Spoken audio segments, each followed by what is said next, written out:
Hi, it's Dot Dot. At dahil nga nakakaluwag tayo sa oras today, ay samahan nyo na lang akong mag-pack ng mga orders ni customers.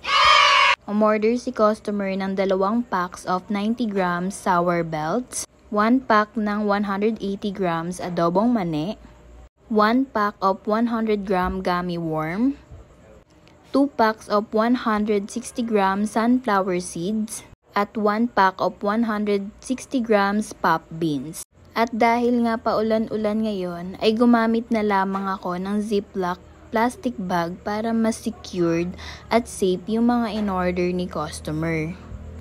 Pagkatapos ko nga silang ilagay at pagkasyahin sa lagayan, ay syempre tinape ko na din yung Ziploc para sureball na secured. After naman ay inilagay ko na sa eco bag since through Grab Express naman ito. At since within the area lang si customer ay para mabilis na din niya makuha yung mga in-order niya.